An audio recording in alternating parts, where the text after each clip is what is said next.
Hello, everyone. Welcome to a new Ultra Times interview. So today we are joined by a very special guest, Paulo, the developer behind the game METAHOOF, whose pre-alpha kicked off yesterday. So Paulo, how are you doing, man? Oh, good man. Thank you. Thank you so much for the space. I'm pretty happy to be here. We've been talking for a longer time about having this. Yeah, glad that we could arrange this. That's very good to have you here. I was just playing your game before this space, so we are gonna speak a bit more with it. I have quite a lot of questions for you. So the first one, for anyone who might not have been following the project, could you quickly introduce yourself, your role at Ultra, and briefly introduce MetaHoof to the community? Yeah, yeah, no, of course, of course.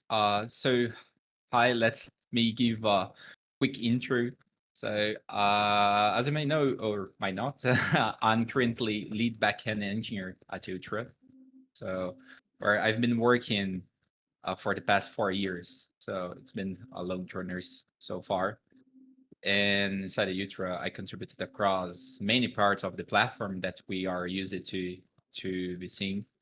So and around uh, 1 year ago, a bit longer, I began developing MetaHoof. So the idea come even like for even longer, and yeah, I mean it's been tough. Let me talk a bit. What is MetaHoof? So if you may ask, uh, MetaHoof is like a competitive horse racing game that we've been building on top of the Ultra. So the main idea it's about like a players to own their NFTs, race and compete to earn rewards.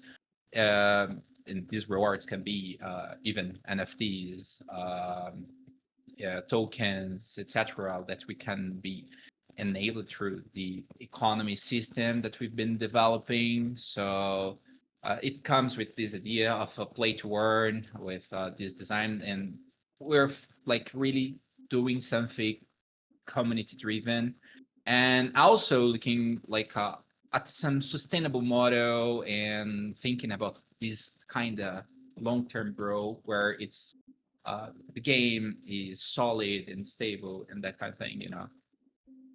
So I think yeah, that's kind of give a quick intro about me, for who haven't heard about the project. Yeah, it's we've been talking a bit, I believe, Yeah, seconds about definitely. it.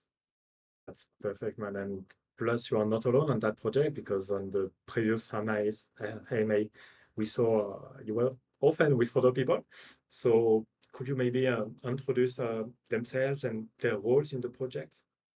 Yeah, no, absolutely. So we are a core team of three co-founders that we've been developing the game.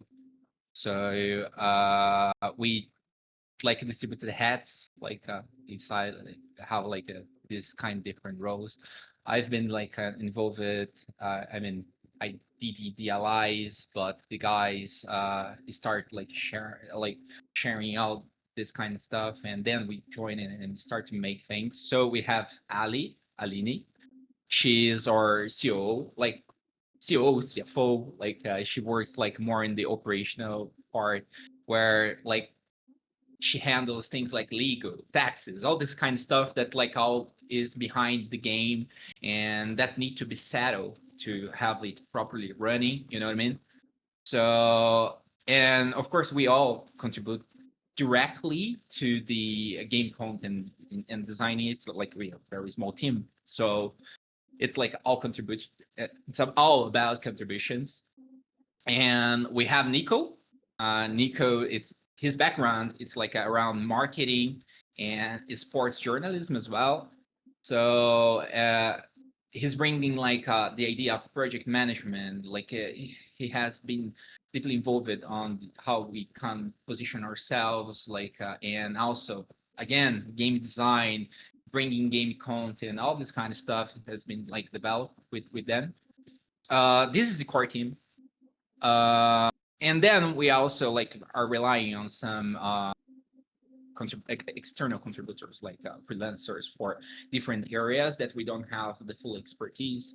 like especially for 3D hazing, like we have like a 3D artist, audio design, all this kind of stuff as well. So, but yeah, that's the team you've been seeing then, like in a couple of sessions that we had. So it's yeah, it's always good to talk like all these structure behind the game, you know. So Yeah, that's super interesting to get to know. I hope we'll get to know a bit more that team, maybe on next AMA or something. Um, how did you get this idea for MetaHoof?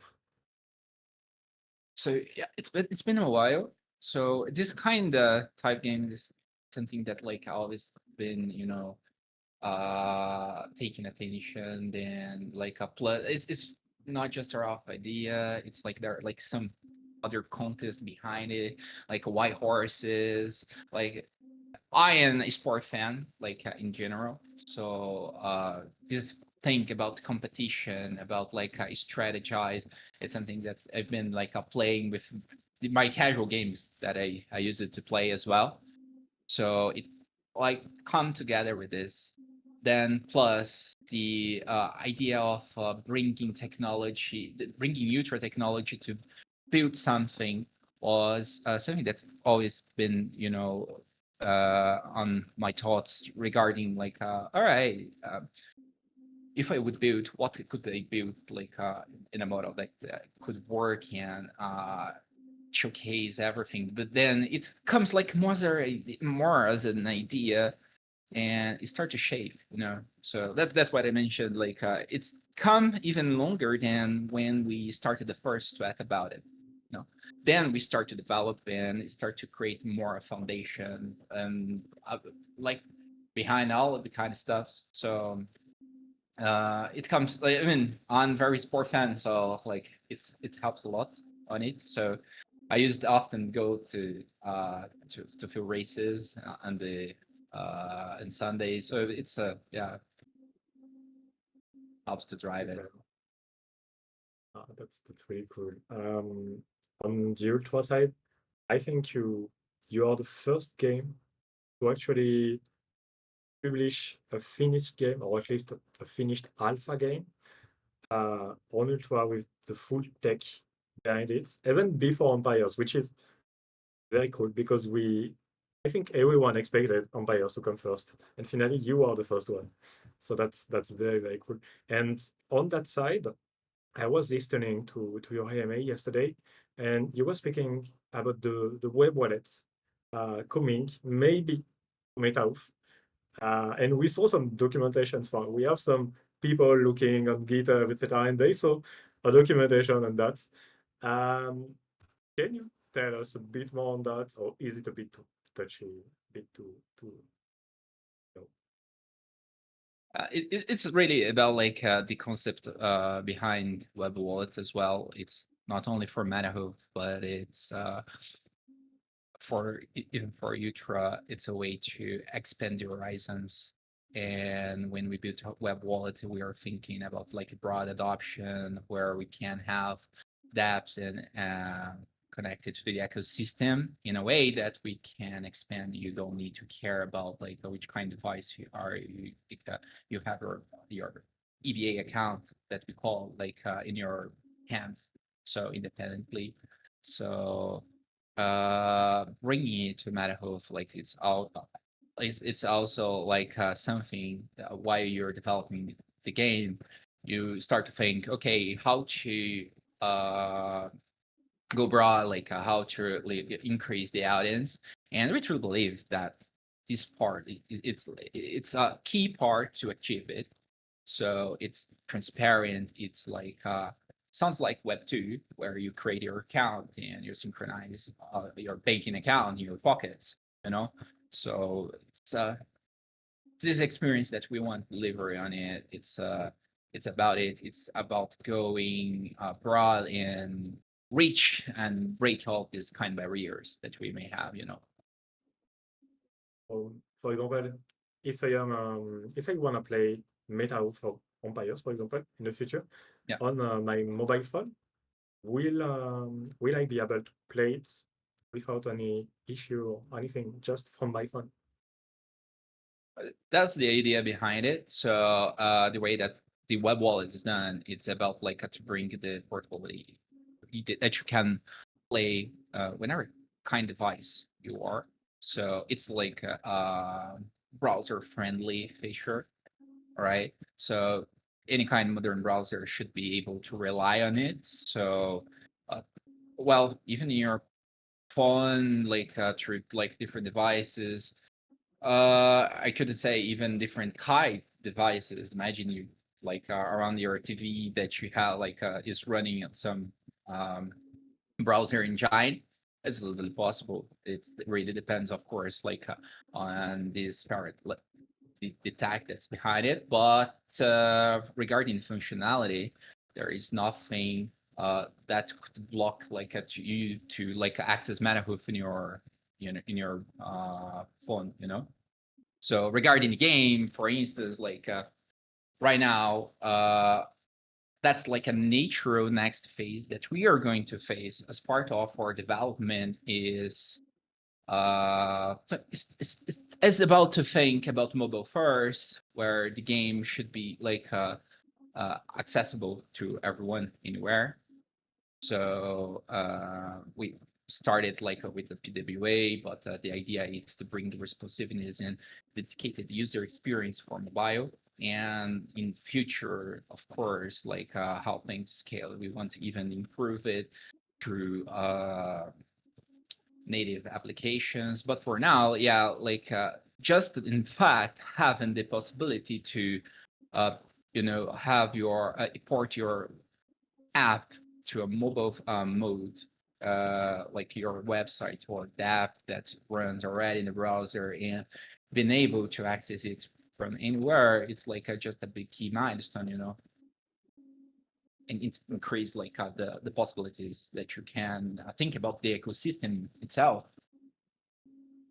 Yeah, man, that's great. I mean, if tomorrow I can play METAHOOF on my TV, I would be like, wow, that's crazy. I mean, I thought it would Yeah. only allow like features like playing on phone, etc., things like that. But I didn't even imagine playing on my TV. Actually, it sounds really, really cool, man. Especially for a game like Yeah, METAHOOF. I yeah, think it could yeah. be If you interesting. start imagining about like the possibilities and how you can handle it, it's totally possible.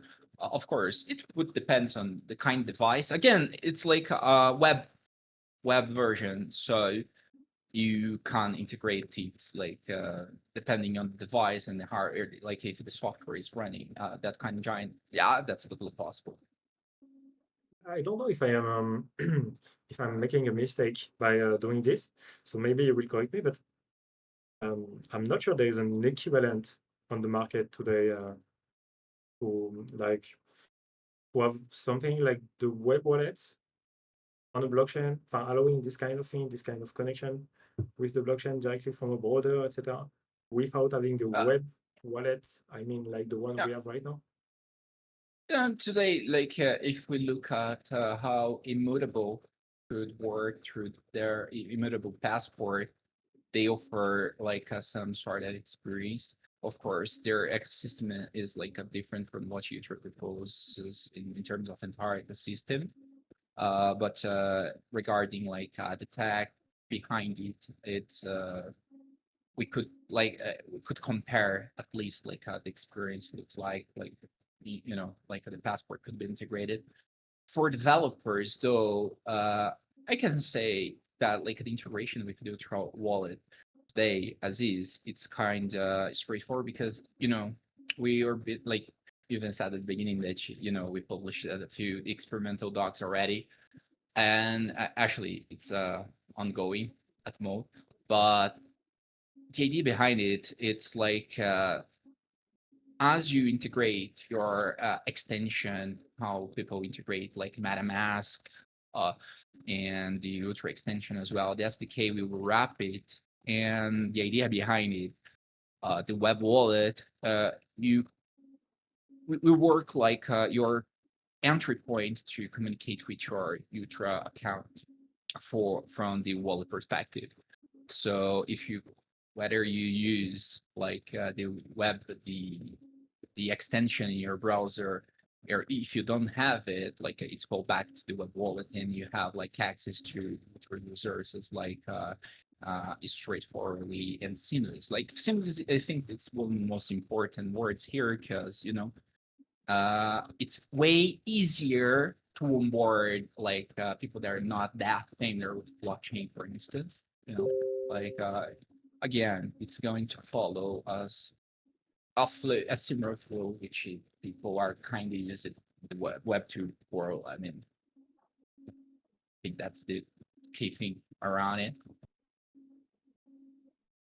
That's that would be interesting, I think, to see the flow of players coming from the new, let's say, apparels like mobile, maybe TV. Then so Yeah. that would be cool to see. I'm especially excited for the mobile one. I think, but obviously, I think user. Um, I have some questions on the pre-alpha now, because as we said, you opened it yesterday. I think you saw there was some activity, so it's really cool because we can find races super fast. So that's really cool to see the engagement of the ultra community on this. So there is, as a reminder to everyone, 50 people allowed in the pre-alpha.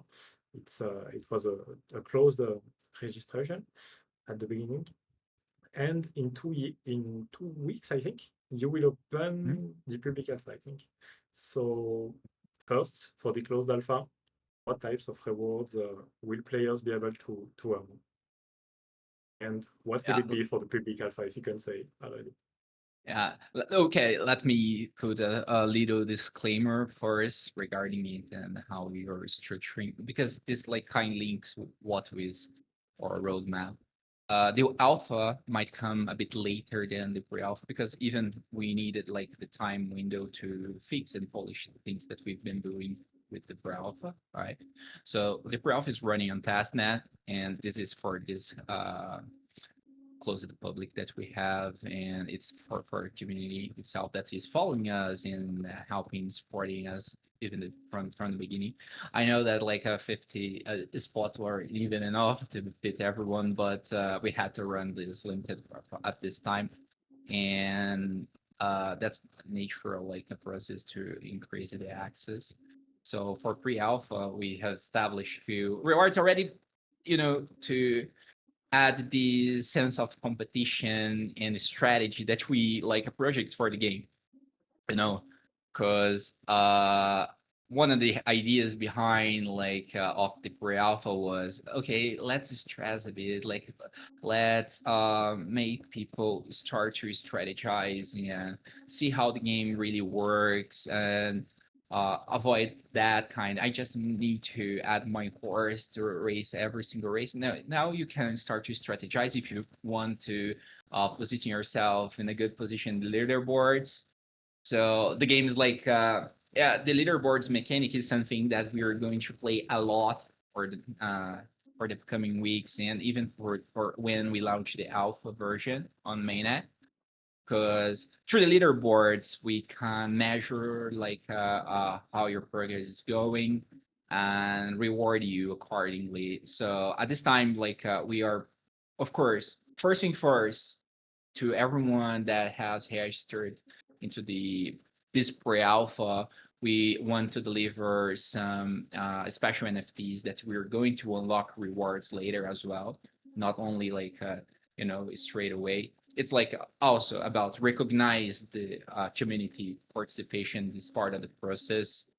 It's about like to empower like who is helping us to build it, and we've been like getting it's like it's been open for not even 24 hours, and we already collected like a bunch of very good and valid comments, so really appreciate and thank you guys about it. So as part of the rewards, like it's like really to distribute some community tokens as well. And we have these initiatives from members in the community bringing stuff to us to be able to reward, and that's like just highlights the potential of the ultra community and what we've been building here for long years. So like when we bring a game like uh, this enabling these kind of things, it's pretty important, and it shows like how connected we are in general. So we have also like some pool which will showcase like okay, based on the leaderboard, we distribute few EOS like regarding the positions that the people will finish and this kind of stuff. So yeah, I mean it's the potential even like looking into the alpha, it's huge here. Like how we can create this a sustainable ecosystem and make the game like flows, you know. Yeah, that was crazy to see also the the number of people involving involved. Sorry, in the game. Like not just the 50 people around the alpha, but like all the other people also coming to the AMAs. Like for example yesterday, and I think you would definitely have a lot more people when you will have the public alpha. On the same subject, could you tell us again what are the next key dates for the project? Yeah. So right now we're running this pre-alpha version. This pre-alpha, it's about like 2 weeks, 14 days. And after that, what we're going to do during the pre-alpha, we are creating tasks with some survey forums, like where people can put their feedbacks regarding each step that we've been projecting. You know, like first that we launched it was about onboarding.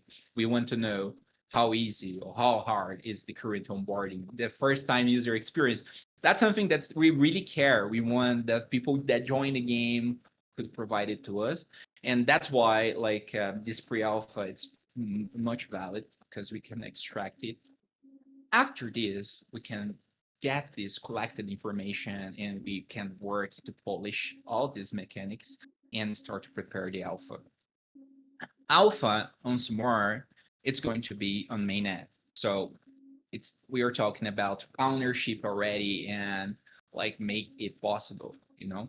uh there is like a time schedule like around this finish pre-alpha, get like we've been collecting the feedbacks but work on the feedbacks actively, and later on then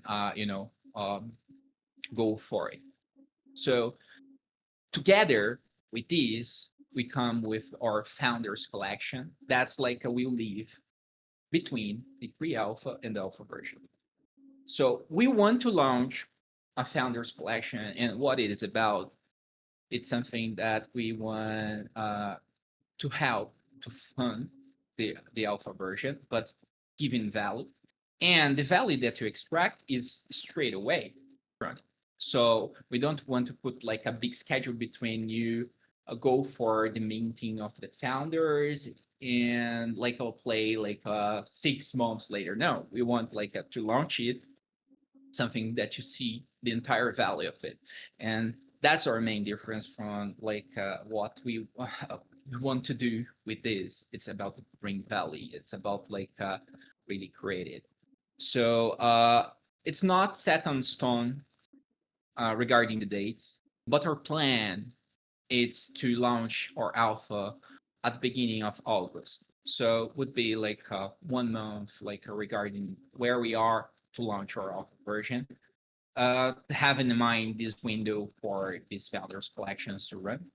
And again, who did participate of pre-alpha, we'll have like a minting priority during this phase, all this kind of stuff. We've been thinking about like how we handle like all of this with the community. So we've been like even working through like the specs and the white paper that we published it like a not long time ago, the updated version. It's like highlighting all of these kind of things that we are building. So if we think about key milestones, we can bring this finishing pre-alpha, go for founders, and right straight away alpha version of Minet, and it's on the corner. It's right there, like we can even touch already. Like it's yeah. Mm, that's awesome, man. That's so exciting. I mean, I cannot wait to see all the Funders packs. And I think you already shared, or at least in the white paper, no, not necessarily the prices, but more the content of each pack. And could you describe a bit of the packs? So yeah, we have 3 tiers of package that we intend to launch. Like one very exclusive, a diamond one, which we want highlight the legendary horses. So bringing okay, I need to go one step back to talk about the founders, that we talk about economy and supplies and this kind of thing. So we did prepare in a total supply of 22,000 horses in total, right? So the idea behind the total supply is to scale the beginning of the game and only drop accordingly with the acquisition of new users, with like onboarding new players. So it's, we don't wanna to oversaturate the market. We want to create something sustainable. Again, that's a very important word for us, because like we had a decision to don't launch our own token like as priority. And the idea behind it was that wasn't something that we were looking for.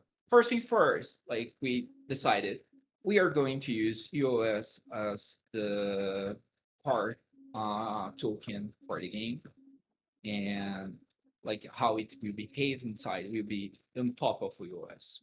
So we are not like inside the MetaHoof, we are not looking into token price and this kind of stuff, or token supply on how it manages.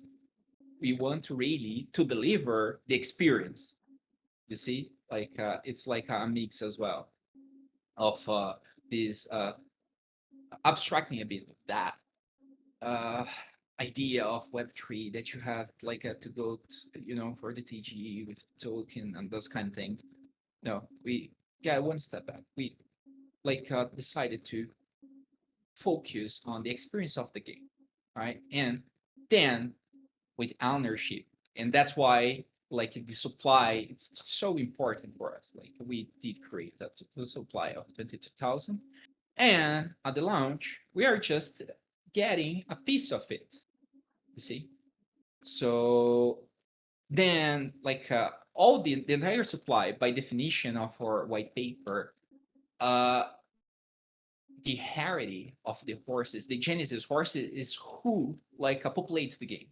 Like later you will be able to breed, do all the kind of stuff, and it comes from the genesis. The genesis are the responsible for it. Said that, we can go now to the founders, because like each tier has like a one key aspect of it. The diamond one is the one that we showcase. All right, we are giving away in terms of supply one piece of heritage of the game, so from scratch you're getting like a valuable horse with like bigger longevity, with like the stats doesn't affect the gameplay. Like the status, the heritage doesn't affect the gameplay itself, but it goes behind it. So doesn't mean that your legendary horses are going to win every single race. That's not the case.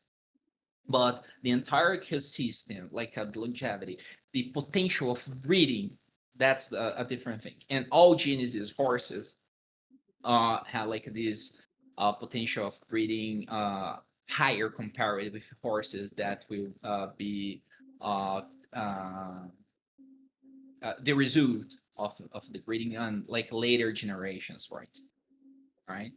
So these different tiers, like the first one, the diamond, like will bring you a legendary. So like just from scratch, you don't need to go to the main 10. Uh, it's like straight away. Plus initial package of different horses that goes to directly maintain the platform. So plus like all these that, and I've been like talking, plus consumables and in-game items that you bring with you, like badges, ways to customize your stable later, and like once we start to enhance more like what we have about ideas of the game, uh this founder badge of holding these NFT will empower you and unlock these kind of things, exclusive tournaments. I can imagine for each season that we have inside of MetaHoof, like an exclusive pool for the founders and this kind of thing.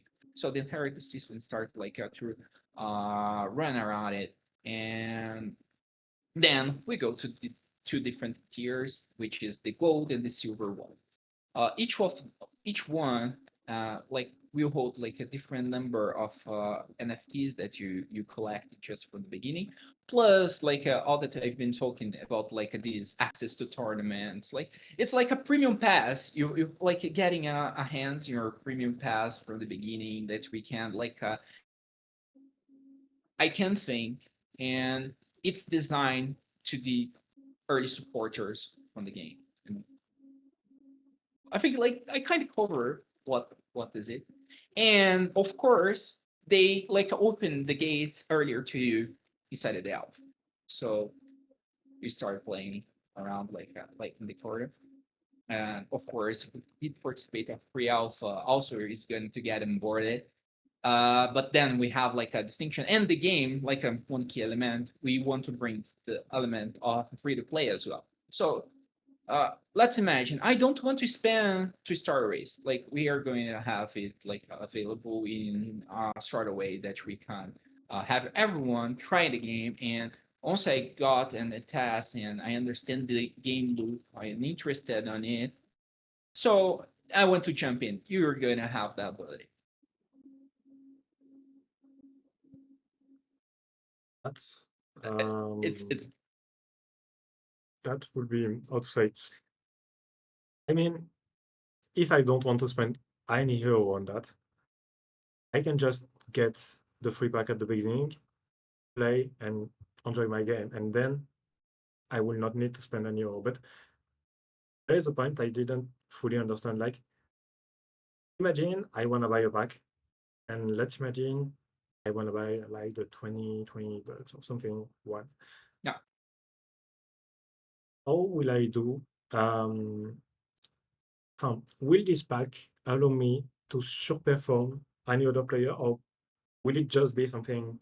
Because I know we can get like legendary horse, etc., and then we can imagine a strategy having like better horses to get more US or something in the wages. I don't know if it is the right word. And how will you manage this to avoid abuses, or let's say not allow one single player to lead the full leaderboard? I know the question is a bit aside the rest, but I was thinking about that. Did you Mhm. think a bit about that? Yeah. Yeah. So like if we split up a bit of it, like for free to play horses, for instance, they are not the same segment of Genesis horses. Like there might be the entry level. So you might have limited access to some sort of races and this kind of stuff that will like limit the gameplay, but you can experiment it anyway. So the real game will happen through the Genesis and like a degenerated horses itself. Like so this model like will allow us to create like so your performance over different kind of races will contribute to certain leaderboards that you can collect different kind of rewards from it. So there is this distinction. As I said, legendary horses don't grant you ability to like overperform others. It's like not related to stats directly, but to the ecosystem. So let me picture that. For instance, we may have exclusive events that only legendary horses can play. So and with like a exclusive leaderboard being funded like for them, for instance, like there are like a bunch of use cases that we can bring here and the possibilities that we can play around it. So it's not uh, when I say it's a free to play, it doesn't mean that it's going to be unfair and you're going to like race every single race against like the guys that have the top tier horses. That's not like how it should looks like. And also in the pre-alpha, we create a horse ranking. That's pretty interesting, which we like classify. It's like is it an ALO algorithm, which it's like chess when you're playing. It's that you're depending on the ranking, you start the game, collect points, and lose points depending on the kind of race that you play. So this will also enable to us to create other game modes, not only like just defined races, but like big casual races based on ranking, P2E, different kind of stuff that may happen, you know. So like there are a lot of possibilities here. So when we picture like bringing everyone on board, also we are thinking about it. Also thinking about the competition of you, as you only are going to play against like a specific tier of classes. Well, we have classes that's just about really to put your horses like under the same level to play against each other. So there are a bunch of things around it that empower more and more the gameplay. For me, you just gave me an idea because you were speaking about earning tokens, different tokens in some races. So there is Yeah, US, of course. We also saw there was live. We yeah, can definitely imagine having some partners giving some specific tokens from their ecosystem yeah. and get more players from those partnerships. I'm You not got the idea. gonna. Okay. Yeah, yeah, no, yeah. I mean, yeah, that's totally possible. That's bunch of ideas that are already there in the ecosystem. That's So very cool. My it's next complementary. questions. So that's very cool because my next questions were on partnerships and future vision. And I had specifically one. You're not obliged to answer because it would be maybe it's still secret, so it's okay. But have you secured any partnerships for METAHOOF? And are some already signed, maybe already done or in the pipeline, kind of? Uh, Tricky one. But what I can say about it, what I can say about it, we've been um, we've been tracking like these enablers, partnerships inside of the game. So the what we've been designing, like it's also like how to bring them and how to work with partners. It's like kind broad. We have different kind ideas, and some of them are already implemented, and some of them we you understand that would make sense to put it all together. Uh, for a quick, I won't say like yes, we have like assigned it or not. Like we've been dealing with some good that we understand that's good for us to bring it, and of course it's ongoing. So and also it's a thing that helps to increase visibility and all this kind of stuff. But what can elaborate is like how things can go inside of Meta. So we've been relying even as a showcase or thinking about like going outside of our bubble, I would say, with his sponsored races, sponsored events, and the concept of bringing visibility to a community, to a brand inside of the game. For instance, like a thematic races where we are going to stamp like a ultra times special race at that time with that amount of rewards that we can define or cannot, like or a specifically contribution to a specific leaderboard. So there are a bunch of elements that it could like be used for. This is one of the mechanics in the engine that's already in place. Then we have exposure, like imagine the 3D racing. So you're running, you're seeing your brand, like in TV or watching the TV. We want to have like our YouTube channel streaming races live, you know, so we can think about like branding it, like empowering like this partnership. So for the ecosystem, how we can grow, that's like amazing. Like we can think like a lot about it. So yeah, I Yes. mean, So I think that's what I can cover around it. But I think that you can picture a bit like how it could yeah, look yeah, like, definitely. for the entire ecosystem and how That's we can great. take benefits of it. Yeah. I mean, it's huge because you have a giant potential. I mean, not only the partner strings, because we saw in the alpha, like the panel or ultra times sponsoring, etc. We can imagine a lot of things like races sponsored by other, a bit like empires, like corporations or groups, small Yep. groups of people, or just crypto communities. But that can be really huge. You have a great potential. So that, and even more if you come to mobile. So that's amazing, man. Regarding the future improvement of the game, I had a question on the future of MetaHoof in the next 3 to 5 years. It's a bit large, but you Yep. said you were here for the long game. So what did you plan and what do you imagine?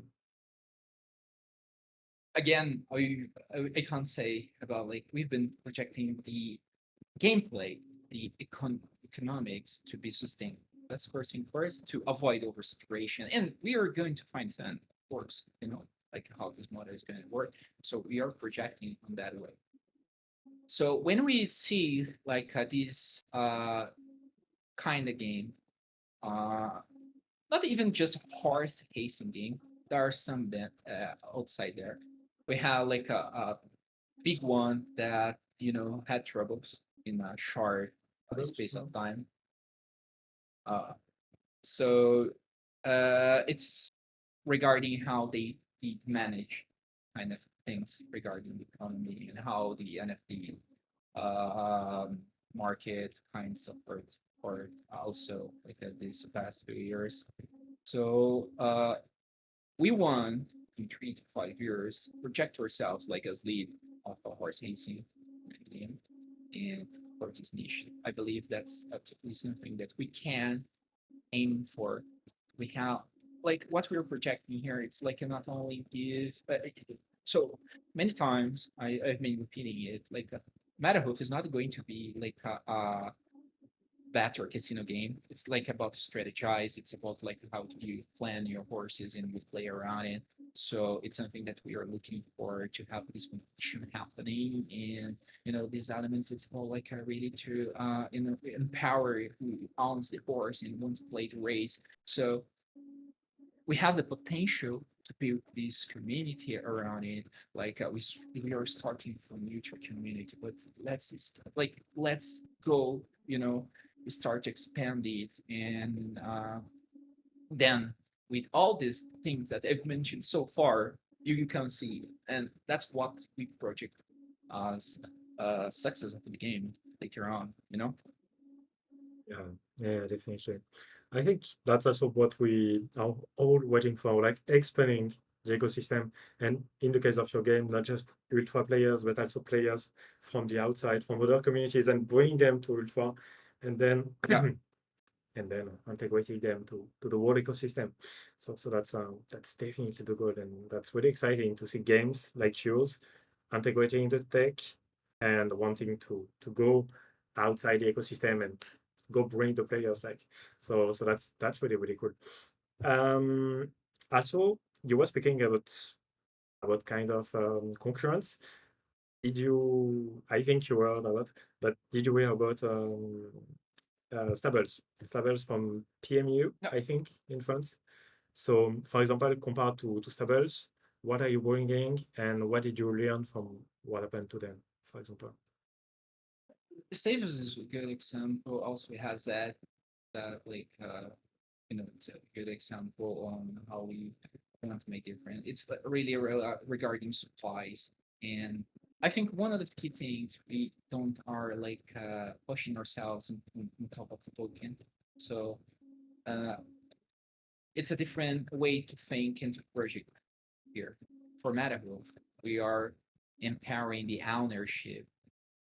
So who's coming to play at a certain point is coming to play with their horses, and I'm not saying that didn't exist on these other games. It did in the fact, but what makes our economy sustainable, or what we project is sustainable, it's we are thinking about first in the players and how they get rewarded. So you're going to be rewarded based on the in-game activities, and of course, when sponsors comes and all these kind of things start to happen, we grow more and more. Uh, but the sustainability it's been made to be a central pillar and community driven. So as you may know, we've been watching, listening every single comment to shape it. So and I personally am committed to the project. So like from the concept itself, and that's my main idea how to guide the project for the next phases that we are going to face. You know, community driven, sustainable, thinking about how uh, the gameplay itself like make the difference, especially talking about horse racing kind of game. You have kind of control. So something that was looking at comments, how does difference of having this training center where you can play against yourself, because it's about strategize. Every single horse will have their own best strategy. I can assure you that that's a thing.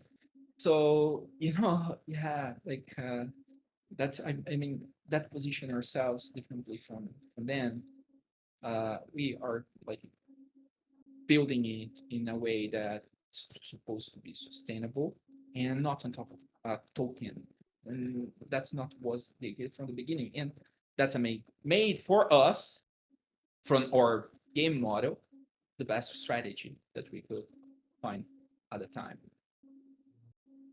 I think we really like this. I think in the intra community, the fact what you're saying, the fact the game has sustainability, is here to stay in the time, and is, how to say, hooked to be that from the beginning is very interesting because also you said earlier that for the packs, we will be able to use what we have in the packs directly when they are released. That's something really important because, for example, for Empires, etc., so for Ashes of Mankind, we did buy things even before it was available, and that was a bit frustrating for a lot of people. So the fact that we can buy your pack and directly go to the game and play is also Yeah. super interesting. Plus, you were speaking about all the strategy behind the game. Yesterday, I took 2 times. We like to analyze a bit the things sometimes. So we made an analysis of all the docs we could find on your GitHub, for example, things like that. And then we saw all the things you talked about. I mean, um, there are so many things. There are the type of ground the horses are Yeah. racing on, the weather at the time. All of that has different ponderation thing, which is I think it's really crazy, and that I think you really pushed the thing not at the maximum because I think you have even more ideas, but at a really far, very far point, very very well talked from the beginning. So that's very impressive. Um, I have the last question, and then we'll have kind of a quick fire questions. So yes, no Yeah. questions. But before that, I just wanted to know, isn't it too difficult to be at the same time a backend developer for Ultra and a METAHOOF co-creator, Uh, the co-founder? so it's challenging because we've been pushing different directions on both sides. Regarding what we've been doing. So there is love coming on Nutra, as you may know, and also in MetaHoof. So it's challenging itself. But I started MetaHoof as extension of my passion for Nutra. So today, I've been here for 4 years with the project. I've been involved in a bunch of things, and it what did motivates me at the very beginning to create this entire game on top of Ultra, you know, like so challenging is a good word. We've been working hard on both sides. There are like a bunch of new things coming, and I've been working closely with the web wallet, for instance. That's like an ecosystem aspect that empowers the the entire project itself and directly related to MetaHoof. So there is a big synergy here that I take advantage, and all of my knowledge that I built so far, plus like the previous experience, like help to shape like and make my life easier to build this kind of game. And there are like a bunch of complexity behind the scenes regarding to build it and like building like all the stuff. Also, that's not seen, like, to enable it. But so again, challenging is a good keyword for it, but it's in a good way. I've been like really enjoying. I'm not that comfortable about speaking. I wasn't actually. So since my first EMA to these days, like I still learning like every single day regarding it. It's not like something that I use it to, but I've been like doing my best. Even that I know like there are a few things that I can improve, but it's like what made and shaped you as well. So I'm very glad that I did, and like so far it's been like a crazy good pass. Yeah. Well, really happy you did it also for the game, etc. That's a crazy thing. Personally, I played like all yesterday through a game, so I was like, that's super addictive. So in a way, that's not too good because you stay on your screen, etc. But on the other side, your game is so cool, man. I mean, and you even did not already implement the 3D views on the horses. So that will be The even 3D more does exciting. the 3D does exist. We had to polish it. We just did postpone a bit to take all the forts inside of the core game. But it's like naturally will come like a fort during Q3. So during Okay, Q3, during the alpha version, the 3D should come naturally. At least like the completely first excited. version, Okay, or you know, okay, that's very cool. Super. I didn't know it was already done. Okay, that's really cool. But can't wait to see it, man. I can't wait to see it. Just wanted to tell you before the quick questions, you also spoke about your passion for Ultra, etc., and why you chose the tech, and like MetaHoof is an extension of your work at Ultra. So that's something we can also. I wanted to tell you that that's something we can feel when you are speaking about your game. And that's, I think, something I'm not the only one to have noticed.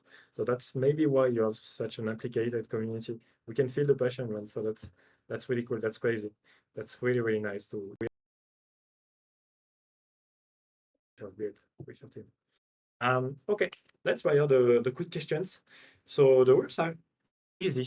You have some questions, just yes or just no, and like 3 4 seconds for each, I think. Are you ready, Paulo? go for it. Go for it. Alright, let's go. So the first one, are you getting enough sleep these days, Paulo? No, With the profile. no, Okay. no, Do no. you That's think wrong. sounds well, to be honest. Do you think a MetaHoof mobile version would attract a much larger audience thanks to the web wallet? Definitely, definitely yes. I mean that's like we talked about it earlier. So Yeah, yeah, yeah. definitely yeah. Are you happy with the current progress of the game? Yes, and I mean it's been very good progress, very good community feedback so far, and even the constructives one like we've been like doing like all our best to good for this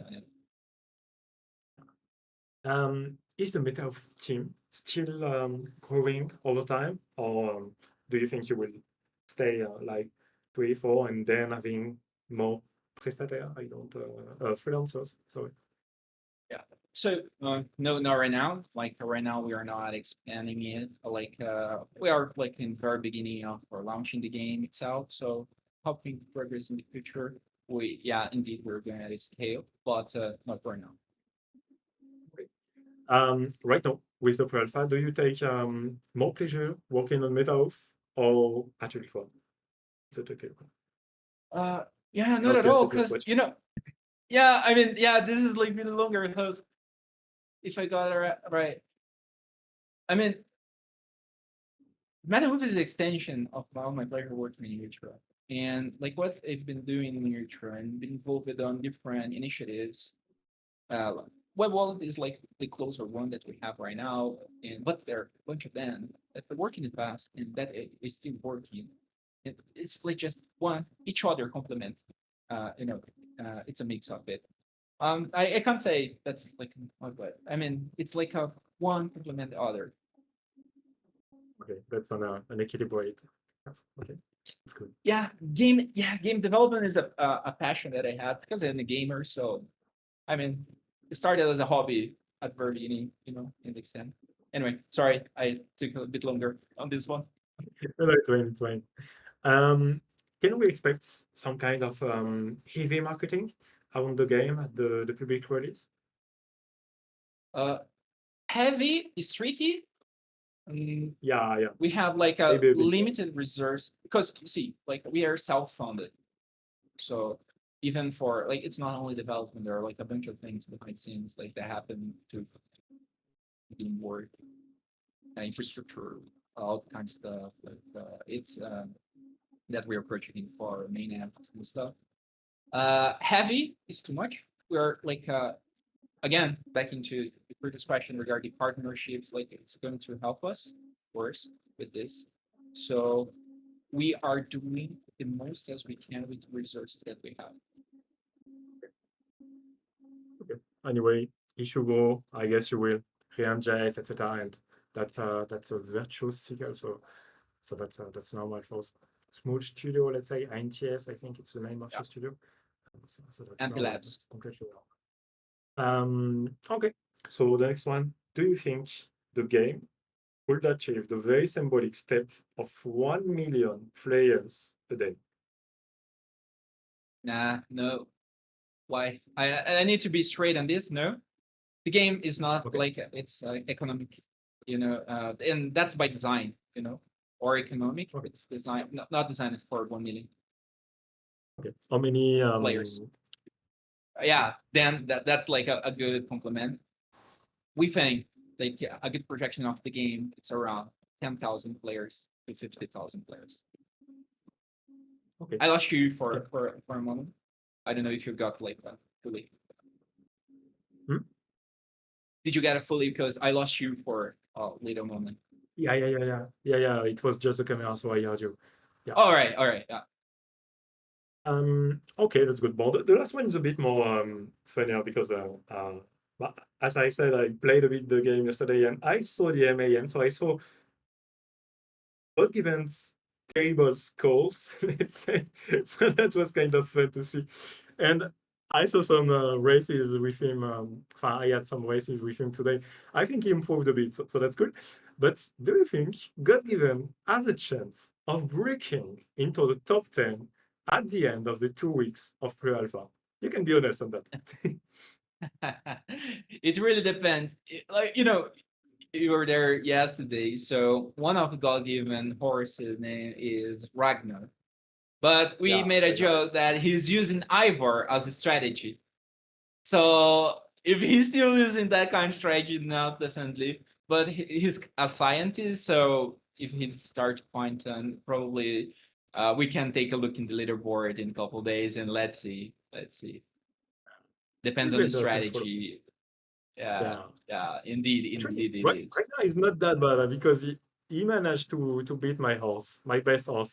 So I was like, Ah, oh, like, well done, well done. So that's cool. Okay, but I think it's the end of the interview. So thank you, Paolo, for every answer you gave to us. That was very interesting, and I really can't wait to see the next phase, so the public phase, etc. And the mind, I will definitely be there, and Ultra Times will follow that also, and probably um, be a bit more than just players on that we up. So we are gonna, I think, finance races and things like that. Like I think Call with Life or Call or Mountain. I don't remember which one already because I saw races with life tokens. So I was like, okay, not Life. just yours. It's fine. It's good. No, yeah, that's good stuff. Like we've been doing this also for the community and like around the Uh, community. So we have secured like a partnership with Trace Life in terms of ring okay. band like to it.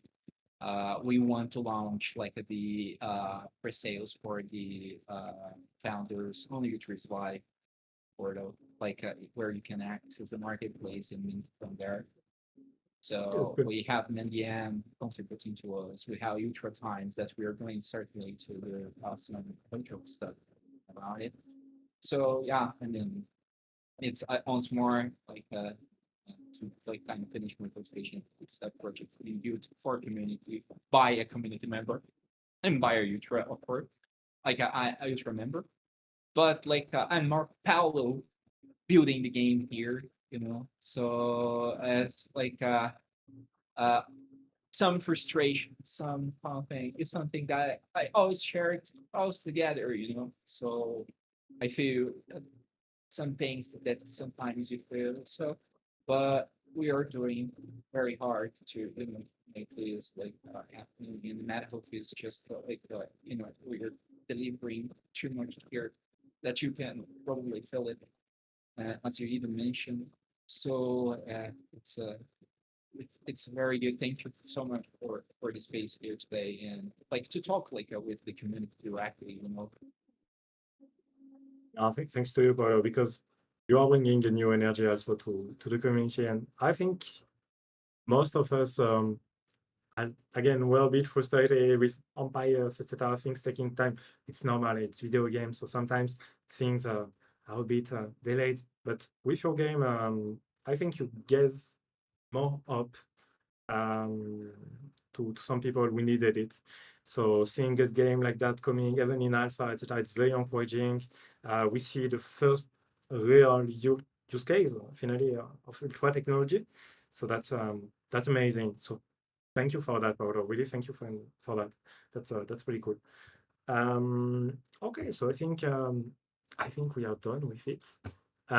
Guys, don't forget to follow METAHOOF on Twitter, to follow METAHOOF on Discord.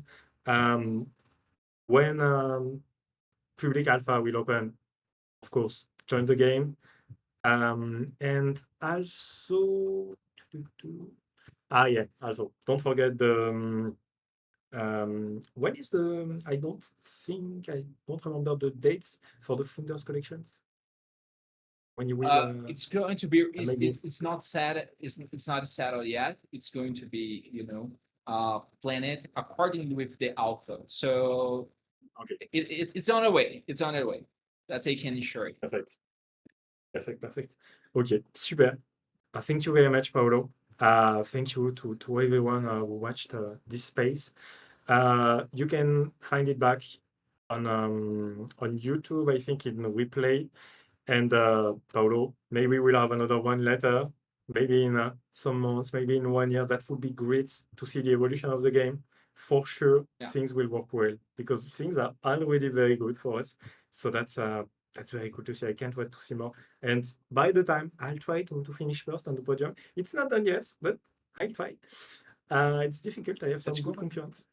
And thank you for everything. I think it's okay. So bye guys. Have a good evening and thank you, Paulo, again. Thanks, guys. Goodbye. See you around. See you in the pit. Bye. See you.